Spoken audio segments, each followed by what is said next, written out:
بسم اللہ الرحمن الرحیم۔ آج ہم محترمہ شفا صاحبہ کے سوال کو دیکھنے کی کوشش کریں گے اور اس پر میں اپنی گزارش پیش کرنا چاہوں گا۔ ان کا سوال یہ ہے کہ کیا ہم مسلمانوں کی تاریخ میں پہلے مسلمان بادشاہ اور ریاستیں علم کی سرپرستی نہیں کیا کرتے تھے اور انہوں نے کوئی تعلیمی سسٹم نہیں کھڑے کیے تھے؟ میرا خیال یہ ہے کہ یہ بہت اہم سوال ہے اور اس کو ایڈریس کرنا چاہیے۔ ہماری جو تاریخ کی روایت ہے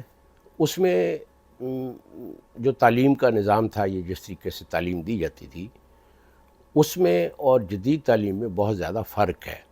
اس میں کوئی شک نہیں ہے کہ مسلم بادشاہ یا جو طاقت کا جو بھی سٹرکچر تھا یا مسلم عمارتیں جہاں قائم تھیں، وہاں علماء کی سرپرستی کرنا جو ہے وہ ان کی بنیادی ذمہ داریوں میں سے ایک ذمہ داری ہوتی تھی، یعنی دربار کی طرف سے، اور جو اس وقت اولو الامر ہوتے تھے یعنی بادشاہ سلطان جو بھی ہوتے تھے، وہ بہت ہی فراخ دلی کے ساتھ اہل علم کی سرپرستی کرتے تھے اور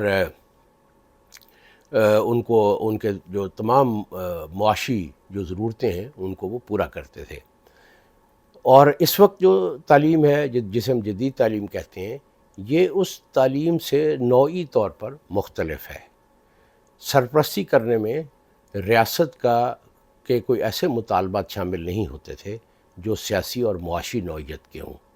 اور ریاست جو معاشی معاونت فراہم کرنے کے بعد جو ہے وہ بالکل اس تعلیمی عمل میں کسی قسم کی مداخلت نہیں کرتی تھی۔ سرپرستی سے یہ فرض کر لینا کہ اس دور میں ریاست جو ہے یا اولی الامر جو ہے یا بادشاہ جو ہے وہ تعلیم کی ایک ایکٹیو ایجنسی یا فائل بھی بن جاتا تھا، یہ بالکل بعید ہے۔ جب مدرسہ نظامیہ جو ہے وہ بغداد میں قائم کیا گیا، اس وقت مسلم دنیا میں ایک خانہ جنگی کی کیفیت تھی، اور اس خانہ جنگی میں یعنی جو فاطمی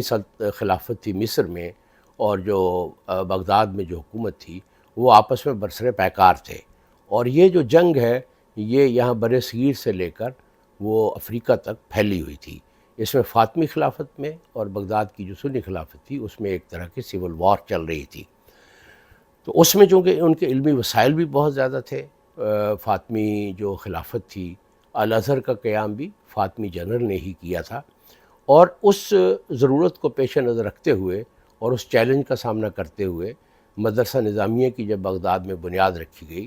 تو اس پر ماورا و نہر کے یعنی سینٹرل ایشیا کے اور ان علاقوں کے جو مسلم علماء تھے ان کا شدید رد عمل سامنے آیا، اور اس رد عمل میں جو بنیادی بات تھی وہ یہ تھی کہ اگر بادشاہ اس طریقے سے مدرسہ قائم کریں گے تو وہ جو دین کی تعبیر ہے یا علماء کی جو ایک حریت ہے، ان کا جو حریت شعور ہے، یا دین یا فقہ کے یا دینی مواقف کو سربلند رکھنے کی ان کی جو ذمہ داری ہے، وہ ایک طرح سے کمپرومائز ہو جائے گی، اور اس پر بہت شدید رد عمل ہوا۔ لیکن اس دور میں مدرسہ نظامیہ نے بہرحال بہت کام کیا، اور اس کا واحد مقصد یہ تھا کہ علوم کی جو ایک ایفیشنسی ہے علم پیدا کرنے کی، علماء کے تربیت کرنے کی، علماء کو سامنے لانے کی، ان کو وسائل فراہم کرنے کی جو ضرورتیں ہیں ان کو ذرا بہتر بنایا جائے۔ مدرسہ نظامیہ کا بنیادی مقصد یہ تھا۔ اس کا مقصد جو ہے وہ علماء کی حریت کو یا ان کی حریت شعور کو کمپرومائز کرنا نہیں تھا، اور ہم دیکھتے ہیں امام غزالی علیہ رحمت کی جو کتاب ہے منقذ من الضلال، اس میں بھی ہم دیکھتے ہیں کہ ایک فکری آزادی جو ہے وہ کس طریقے سے مسلم علماء نے اور مسلم اہل دانش نے اس کو باقی رکھا۔ لیکن جو پبلک ایجوکیشن ہے، پبلک ایجوکیشن جو ہے وہ تعلیم کی سرپرستی نہیں ہے۔ یعنی اس کی مثال ہم یوں سمجھ سکتے ہیں کہ جب ایک آدمی دوسرے آدمی کو تعلیم دینے کی کوشش کرتا ہے تو اسے ہم تعلیم کہتے ہیں، وہ ایجوکیشن کہا جا سکتا ہے۔ اس میں آپ اس میں معاونت کر سکتے ہیں، آپ وہ آدمی جو تعلیم دے رہا ہے اس کی مالی مدد کر سکتے ہیں، لیکن تعلیم کا عمل جو ہے وہ اپنی حیت میں تبدیل نہیں ہوتا۔ لیکن جب ایک ریاست جو ہے وہ ایک قوم کو تعلیم دینے کا فیصلہ کرے تو اس عمل کو پبلک ایجوکیشن یا تعلیم عامہ کہتے ہیں، اور اس کا مطلب یہ ہے کہ اب تعلیم کے جو اس کا جو عمل ہے، اس کے مقاصد جو ہیں، اس کا جو طریقہ کار ہے، اس کی جو آتھینٹیکیشن ہے، اور اس کا جو استناد ہے، وہ اب ریاست کے پاس چلا گیا ہے۔ ایک ایسا عمل جو ریاست کے پاس چلا جائے، خاص طور پر ہم جدید ریاست کی بات کر رہے ہیں، اس میں سے اخلاقی اور روحانی عناصر جو ہیں وہ خارج ہو جاتے ہیں، کیونکہ پبلک ایجوکیشن کا مقصد جو ہے وہ ایک ایسا انسان بنانا ہے جو معاشرے کا قانون پر عمل کرنے والا شہری ہو. یعنی پبلک ایجوکیشن کا ایک مقصد سٹیزن کی تشکیل ہے، ایک ایسا سٹیزن جو طاقت کے اسٹرکچر میں اور بنائے گئے قانون کی پاسداری کرتا ہو اور اس پاسداری پر رہتے ہوئے اپنی زندگی گزارتا ہو. دوسرا مقصد یہ ہوتا ہے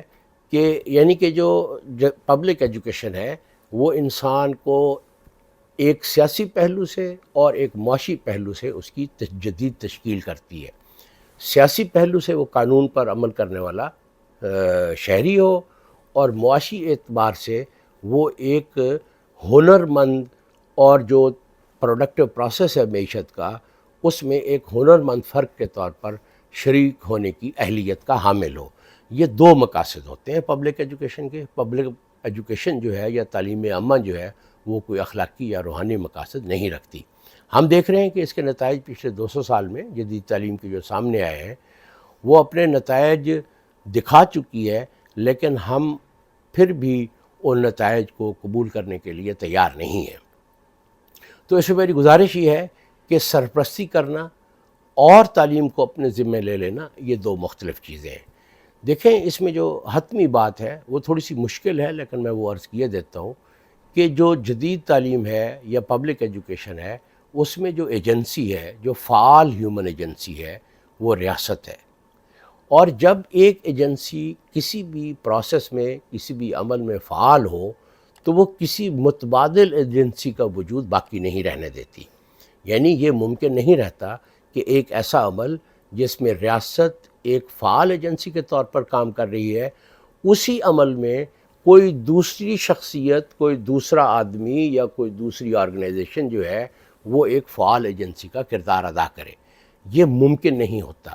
اس لیے جب پبلک ایجوکیشن کا قیام کیا جاتا ہے، قیام عمل میں لایا جاتا ہے، تو اس میں واحد فعال ایجنسی ریاست ہوتی ہے، اور ہر طرح کی جو متبادل ایجنسی ہوتی ہے وہ ایلیمینیٹ ہو جاتی ہے، اس کا وجود باقی نہیں رہتا. تو ہم اپنے اگر چاروں طرف دیکھیں تو پبلک ایجوکیشن جو ہے وہ اپنے مقاصد کی تکمیل کر چکی ہے. اور اگر ہم یہ چاہتے ہیں کہ ہم ایک ایسے فرد کی تشکیل کریں جو کہ اخلاقی اقدار اور روحانی احوال کا حامل ہو، تو ہمیں اپنے پبلک ایجوکیشن کو ایک نئے اینگل سے دیکھنا پڑے گا. اس پبلک ایجوکیشن کو